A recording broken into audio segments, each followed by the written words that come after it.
नमस्कार मित्रों, मैं उमा शंकर कुमार। आप सभी का एक बार फिर से स्वागत है। आज के इस वीडियो में हम बात करेंगे प्रागैतिहासिक काल के उन प्रमुख बिंदुओं का, उन प्रमुख क्वेश्चनों का जो आपके कोई भी एग्ज़ाम में देखने को मिलते हैं। चाहे आप कोई भी एग्ज़ाम उठाइए, 1 से 2 प्रश्न आते ही आते हैं आपके स्टोन एज से। तो अगर आप अभी नए हैं और चैनल को सब्सक्राइब नहीं किए हैं तो सबसे पहले चैनल को सब्सक्राइब करें और बेल आइकन को प्रेस करें। चलिए वीडियो को स्टार्ट करते हैं। इसमें देखेंगे महत्वपूर्ण प्रश्न कि मानव द्वारा सर्वप्रथम प्रयुक्त अनाज कौन सा था। आप सुने भी होंगे, तो इसका उत्तर क्या हो जाएगा? ऑप्शन डी, जौ है। आप जानते हैं कि मानव द्वारा सर्वप्रथम कौन सा अनाज प्रयुक्त किया गया, तो आपका जौ है। उसके बाद कौन सा आता है, यहाँ नोट पॉइंट में हम ध्यान देते हैं। देखिए नोट पॉइंट यहाँ पे दिया हुआ है। वैश्विक दृष्टि से देखें तो सर्वप्रथम 8000 ईसा वर्ष पूर्व में भूमध्य सागर एवं ईरान के मध्य स्थित पश्चिम एशिया के देशों में मानव द्वारा उगाया गया। उसके बाद गेहूँ मानव द्वारा उगाए जाने लगा। मतलब पहले आपका जौ का प्रयुक्त किया गया अनाज के रूप में, उसके बाद गेहूं का। कहीं कहीं देखते हैं कि आपका गेहूं भी देता है, बट आपको ध्यान में रखना है। नेक्स्ट वीडियो पर ध्यान देते हैं। हमारा नेक्स्ट क्वेश्चन है कि भारतीय उपमहाद्वीप में कृषि के प्राचीनतम साक्ष्य प्राप्त हुए हैं। आप सुने होंगे कि कृषि का प्राचीनतम साक्ष्य कहाँ से मिलता है, तो मेहरगढ़ सुने होंगे। लेकिन यहाँ देखिए नज़दीकी वाला स्थान दिया है आपका, क्या दिया है उत्तर में, तो लुहारदेव से। लेकिन आपको ध्यान में रखना है मेहरगढ़। यहाँ नोट पॉइंट पर ध्यान देते हैं। देखिए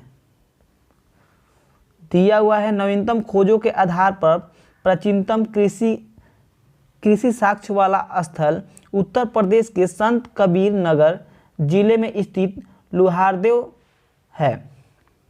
उसके बाद देखिए फिर नीचे नेक्स्ट नोट पॉइंट में दिया हुआ है कि लुहारदेव की अनुपस्थिति में मेहरगढ़ उत्तर होगा।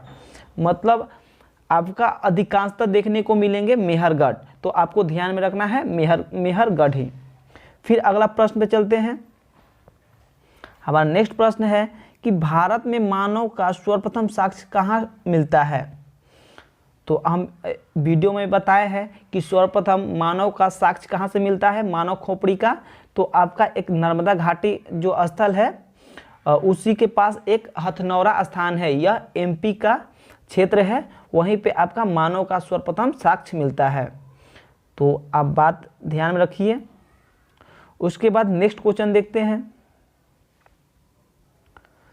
हमारा प्रश्न है, पहले नोट पॉइंट पे ध्यान देते हैं। मध्य प्रदेश के पश्चिमी नर्मदा क्षेत्र में वर्ष 1982 में प्राप्त किया गया था। कौन सा? जो मानव का साक्ष्य है, मानव खोपड़ी का साक्ष्य आपका 1982 में प्राप्त किया गया था। मध्य प्रदेश के जो नर्मदा क्षेत्र है वहाँ पे हथनौरा एक स्थान है, हम बताए भी है, तो वहाँ से प्राप्त किया गया था। उसके बाद देखते हैं अगला प्रश्न है कि अनाज की कृषि सर्वप्रथम प्रारंभ हुई थी। बताइए, अनाज की कृषि सर्वप्रथम प्रारंभ हुई थी, क्या हो जाए, कब से? आप जानते होंगे कि कृषि का पूर्ण रूप से विकास किस काल में हुआ, तो नवपाषाण काल में, हम बताए भी हैं। फिर अगला प्रश्न देखते हैं। प्रश्न है कि राष्ट्रीय मानव संग्रहालय कहाँ पर है। बताइए कहाँ पे है, तो भोपाल में। यह एमपी की कैपिटल है, राजधानी है भोपाल। इसका नोट पॉइंट पे ध्यान देते हैं।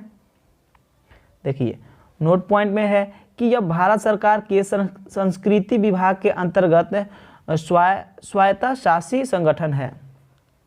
उसके बाद नेक्स्ट आपका नोट पॉइंट है कि इसका नाम बदलकर इंदिरा गांधी राष्ट्रीय मानव संग्रहालय कर दिया गया था। उसके बाद नेक्स्ट क्वेश्चन पर ध्यान देते हैं। आपका अगला प्रश्न है कि एक से कब्र से 3 मानव कंकाल निकले हैं। एक आपका कब्र से 3 मानव कंकाल निकले हैं, इसका साक्ष्य कहाँ से मिलता है, तो हम यहाँ देख सकते हैं। आपका कौन सा स्थान है, तो एक दमदमा स्थान है। अब ये देख लेते हैं कि दमदमा कहाँ पे है। नोट पॉइंट दिया गया है, देखिए ध्यान दीजिए नोट पॉइंट पे। मध्य गंगा घाटी के प्रतापगढ़ जिले में स्थित सराय नाहर राय, मरदाहा और दमदमा ये स्थान है। यहीं से सर्वप्रथम आपका क्या क्वेश्चन है, हाँ, एक कब्र से 3 मानव कंकाल के साक्ष्य मिले हैं दमदमा और महदहा से। समझ में आया। उसके अगला नोट पॉइंट पे ध्यान देते हैं। यहाँ दिया हुआ है कि दमदमा में 41 मानव समाधान प्राप्त हुए हैं, जिसमें से 5 युग्म समाधान और 1 में 3 मानव कंकाल दफनाए गए हैं। ये यहाँ से साक्ष्य मिलता है कि दमदमा में 41 मानव समाधान प्राप्त हुए हैं, जिसमें से 5 युगल कपल आप समझते होंगे समाधान प्राप्त हुए हैं, 1 में से 3 मानव कंकाल दफनाए गए थे। इसका साक्ष्य मिलता है। उसके बाद नेक्स्ट क्वेश्चन पे ध्यान देते हैं। क्वेश्चन है कि गुफरा कराल नौपसान स्थल कहाँ स्थित है। इसका उत्तर क्या हो जाएगा आपका, कहाँ पे है, तो कश्मीर में है। फिर अगला प्रश्न पे चलते हैं। हमारा अगला प्रश्न है कि निम्नलिखित में से किस स्थान से हड्डी के उपकरण प्राप्त हुए हैं। बताइए इसका साक्ष्य कहाँ से मिलता है हमें। क्वेश्चन है निम्नलिखित में से किस स्थान से हड्डी के उपकरण प्राप्त हुए हैं, औजार प्राप्त हुए हैं। तो क्या हो जाएगा, हमारा उत्तर हो जाएगा महदहा। समझ में आया। इसका हम नोट पॉइंट पे ध्यान देते हैं। इसका नोट पॉइंट है कि मध्यपाषाण कालीन महदहा उत्तर प्रदेश के प्रतापगढ़ जिले में स्थित है। अगर कोई पूछे कि महदहा कहाँ पे स्थित है, किस स्टेट में स्थित है, किस जिले में स्थित है, तो आप बता सकते हैं कि उत्तर प्रदेश के प्रतापगढ़ जिले में स्थित है महदहा। फिर अगला देख लेते हैं नोट पॉइंट। देखिए वहाँ से हड्डी एवं सिंह निर्मित उपकरण प्राप्त हुए हैं। एक हड्डी क्या है आप बताएं ना कि हड्डी प्राप्त हुआ है, तो हड्डी एवं सिंह निर्मित उपकरण प्राप्त हुए हैं, औजार प्राप्त हुए हैं। फिर अगला प्रश्न पे ध्यान देते हैं। अगला प्रश्न है कि जोरवे न्योसा दैमाबाद पूरा स्थल किस राज्य में स्थित है।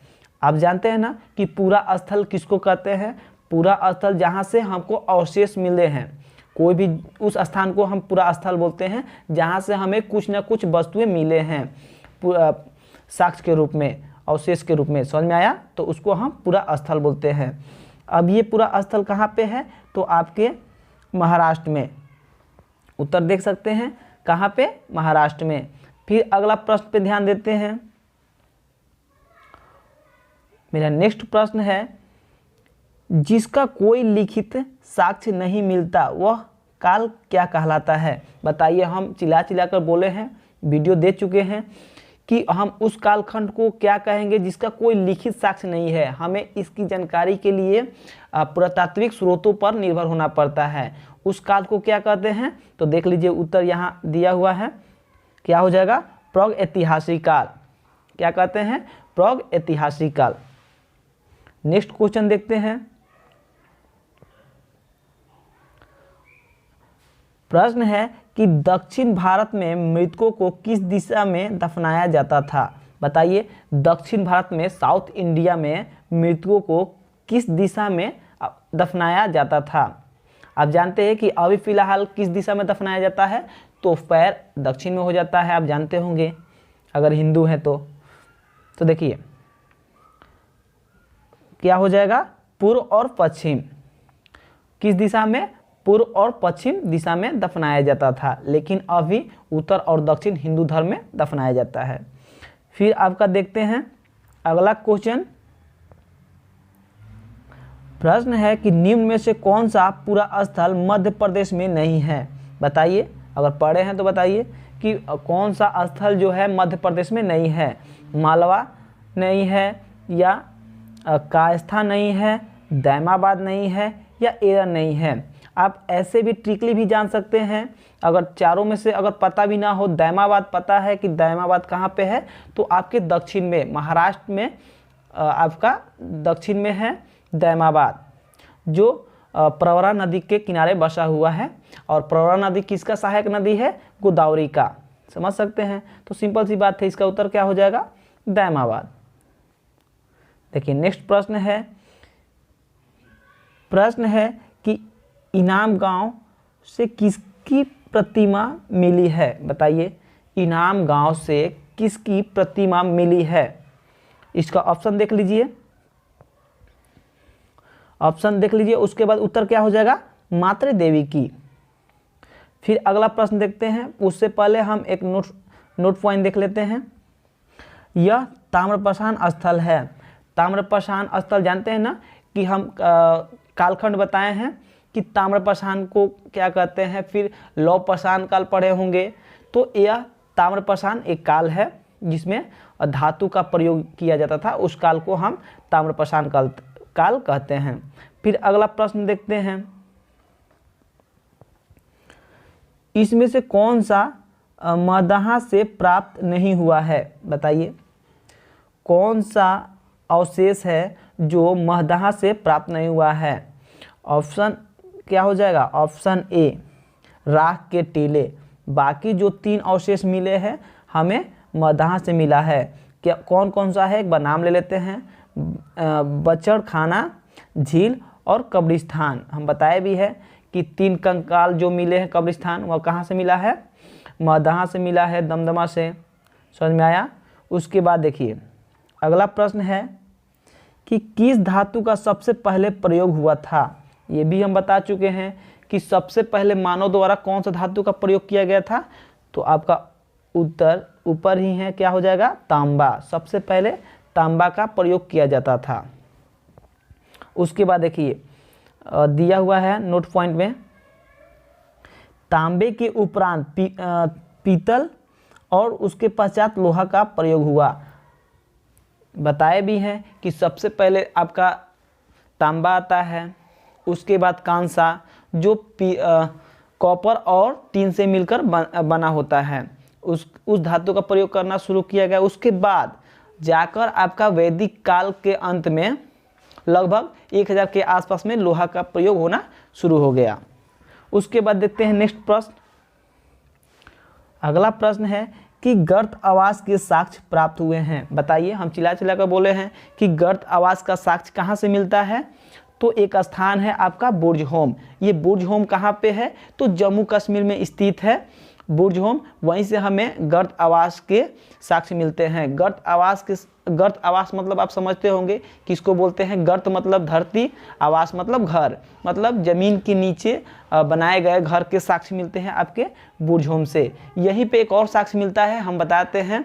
कुत्ते के साथ मालिक, यानी कि पहले आप जानते हैं कि मालिक अपने पास कुत्ते रखते थे, उनको एक साथ दफनाने का साक्ष्य भी मिलता है आपको बुर्जहोम से, जो जम्मू कश्मीर में मौजूद है। फिर अगला प्रश्न पे ध्यान देते हैं। देखिए सबसे पहले उसका नोट पॉइंट देख लेते हैं। यह जम्मू कश्मीर में श्रीनगर के निकट नौपाषाण स्थल है। देखिए यही बताया ना कि जो ये स्थान है बुर्जहोम, ये जम्मू कश्मीर के श्रीनगर के निकट स्थित नौपाषाण स्थल है। ये उस काल का स्थान है, उस काल में खोजा गया था। उसके बाद अगला प्रश्न है कि भीमबेटका की गुफाएं स्थित है। बताइए भीमबेटका की गुफाएं कहाँ स्थित है? तो भोपाल में। यह मध्य प्रदेश के भोपाल में स्थित है। देखिए यहाँ पे नोट पॉइंट पे ध्यान दीजिए। नोट पॉइंट है कि मध्य प्रदेश के रायसेन जिले में स्थित यह चित्रकला का उदाहरण है। यहाँ से हमें चित्रकला का, शैल चित्र का साक्ष्य मिले हैं। फिर अगला नोट पॉइंट पर ध्यान दीजिए। इसमें जीवन के विभिन्न रंगों, हाथी, सांभर, हिरण आदि के चित्र बनाए गए हैं। इसका साक्ष्य मिले हैं आपका भोपाल के, कौन सा जगह था? हाँ, भोपाल जगह था आपका, और भीमबेटका। फिर अगला प्रश्न देखते हैं। हमारा अगला प्रश्न है कि भारतीय पुरातत्व सर्वेक्षण किसका संलग्न कार्यालय है? यह जो पुरातत्व सर्वेक्षण विभाग है, डिपार्टमेंट है, यह किस डिपार्टमेंट के अंतर्गत आते हैं? तो इसका उत्तर हमारा हो जाएगा संस्कृति मंत्रालय। इसके अंतर्गत हमारा भारतीय पुरातत्व सर्वेक्षण विभाग आते हैं। फिर अगला प्रश्न देखते हैं। देखिए प्रश्न है कि उत्खनन प्रमाणों के अनुसार पशुपालन का प्रारंभ हुआ था। बताइए सबसे पहले पशुपालन का साक्ष्य कहाँ से मिला था और कब प्रारंभ हुआ था, किस काल में मिलता है? तो हमारा मध्य पाषाण काल में। हम बताए हैं कि पशुपालन का साक्ष्य मध्य पाषाण काल में। और कहाँ से मिलता है? तो दो स्थान था, एक बागौर था राजस्थान का और एक और था आपका आदमगढ़। ये दो स्थान थे जहाँ से हमें पशुपालन के साक्ष्य सर्वप्रथम मिलते हैं। उसके बाद देखिए नोट पॉइंट देख लेते हैं। देखिए नोट पॉइंट में भी बताया गया है, दिया हुआ है कि मध्य पाषाण काल के अंतिम चरण में पशुपालन के साक्ष्य प्राप्त होने लगते हैं, यहाँ से हमें प्राप्त हो जाते हैं। उसके बाद अगला प्रश्न पे ध्यान देते हैं। अगला प्रश्न है किस स्थल से मानव कंकाल के साथ कुत्ते का कंकाल प्राप्त हुआ है? देखिए हम ऊपर भी इस क्वेश्चन पे चर्चा किए हैं कि मानव के साथ कुत्ते को दफनाने का साक्ष्य कहाँ से मिला है? तो बुर्जहोम से। और बुर्जहोम कहाँ पे है? तो जम्मू कश्मीर। फिर अगला प्रश्न देखते हैं। प्रश्न है कि गुरुवर्णी मृदभांड पात्र नामकरण हुआ था। बताइए प्रश्न है कि गेरुवर्णी मृदभांड पात्र का नामकरण हुआ था कहाँ पे? तो हस्तिनापुर में। बात समझ गए? उसके बाद देख लेते हैं नोट पॉइंट। नोट पॉइंट पे ध्यान देते हैं। तो गंगा यमुना द्वाब की सांस्कृतिक परंपरा के कारण इसे गैरुवर्णी मृदभांड कहा गया। आप समझ गए रीजन। उसके बाद सेकेंड नोट पॉइंट पे बात करें तो यहाँ देखिए इसके साक्ष्य विशेष रूप से हस्तिनापुर एवं अंतरजी खेड़ा से प्राप्त होते हैं। समझ गए कहाँ से साक्ष्य मिले हैं इसके। उसके बाद नेक्स्ट प्रश्न देखते हैं। देखिए ये भी प्रश्न हम लग रहा है कि देख लिए हैं लोग। हाँ, भीमबेटका किसके लिए प्रसिद्ध है? बताए हैं ना कि भीमबेटका किस लिए प्रसिद्ध है? किसके लिए प्रसिद्ध है? तो गुफाओं के शैल चित्र के लिए। बताए हैं गुफाओं के शैल चित्र के लिए। चलिए अगला प्रश्न देखते हैं। हमारा अगला प्रश्न है कि राख का टीला निम्नलिखित में से किस नवपाषाण काल से संबंधित है? बताइए राख का टीला निम्नलिखित में से किस नवपाषाण काल से संबंधित है? तो क्या हो जाएगा उत्तर? Option D संगनकल्लू। संगनकल्लू हो जाएगा। देखिए यहाँ पे नोट पॉइंट पे ध्यान देते हैं। संगनकल्लू कर्नाटक में मैसूर के पास वेल्लोरी जनपद में स्थित है। जनपद मतलब समझते हैं जिला होता है। उसके बाद देखिए नेक्स्ट प्रश्न देखते हैं। और प्रश्न है कि बृहत पाषाण स्मारकों की पहचान की गई है। बृहत मतलब समझते हैं ना बड़ा रूप, विशाल। विशाल पाषाण स्मारकों की पहचान की गई है। क्या हो जाएगा उत्तर? मृतक दफनाने के स्थान। ये क्या थे? मृतक दफनाने के स्थान थे। चलिए ध्यान देते हैं नोट पॉइंट पे। नवपाषाण युगीन दक्षिण भारत में शवों को विभिन्न प्रकार की विशाल पाषाण खंडों में बनी समाधि में दफनाने की परंपरा रही। समझ गए? जो बृहद विशाल पाषाण खंडों से बनी समाधि में दफनाने की परंपरा रही, ये परंपरा था। उसके बाद अगला प्रश्न देखते हैं। अगला प्रश्न है नौदा टोली का उत्खनन किसने किया था? बताइए नौदा टोली का उत्खनन किसने किया था? तो हमारा उत्तर हो जाएगा HD संकालिया ने। अच्छा क्वेश्चन है, ध्यान दीजिएगा। उसके बाद नोट पॉइंट पे देख लीजिए। पुणे के प्रोफेसर सर HD संगालिया ने इस ताम्र पाषाण ग्राम स्थल का उत्खनन किया था। बताया भी गया है किसके द्वारा उत्खनन किया गया है? तो HD संगालिया ने। चलिए अगला प्रश्न देखते हैं। देखिए अच्छा क्वेश्चन है, बेहतरीन क्वेश्चन है। देखिए किसको चारकोलिथिक युग कहा जाता है? चारकोलिथिक एज किसको एरा कहते हैं? तो हमारा उत्तर हो जाएगा ताम्रपाषाण युग। इसका इंग्लिश रूप है ताम्रपाषाण युग को हम क्या बोलते हैं, चारकोलिथिक युग, है ना। चलिए अगला प्रश्न देखते हैं। क्वेश्चन है कि उस स्थल का नाम बताइए जहां से प्राचीनतम अस्थायी जीवन के प्रमाण मिले हैं। आप जानते हैं कि मानव पहले कोई अस्थायी स्थान नहीं हुआ करता था, जाकर नवपाषाण काल में पूर्ण रूप से अस्थायी होना शुरू कर दिए मानव। तो बताइए कहाँ से हमें प्रमाण मिलते हैं। मेहरगढ़। मेहरगढ़ एक स्थान है जहाँ पे हमें कृषि के साक्ष्य मिलते हैं। यह ईरान वाला क्षेत्र था, समझ में आया। उसके बाद देखिए नोट पॉइंट पे ध्यान दीजिए, तो लिखा हुआ है कि यह बलूचिस्तान के कच्छ मैदान में स्थित है। मेहरगढ़, समझ में आया ना। बलूचिस्तान जो ईरान वाला रास्ता है आपका, पाकिस्तान वाला, वही बलूचिस्तान में। अगला प्रश्न है, किस स्थान से मध्यपाषाण काल में पशुपालन के प्रमाण मिलते हैं। बताइए मध्यपाषाण काल में पशुपालन के प्रमाण कहाँ से मिलते हैं। तो हम बताए हैं आप लोगों को कि दो स्थान है, एक है बागौर जो राजस्थान में मौजूद है, स्थित है, और एक आदमगढ़ है। समझ में आया। चलिए इसका हम ध्यान देते हैं नोट पॉइंट पे। मध्यपाषाण काल से पशुपालन के प्रारंभिक साक्ष्य मध्य प्रदेश के होशंगाबाद के निकट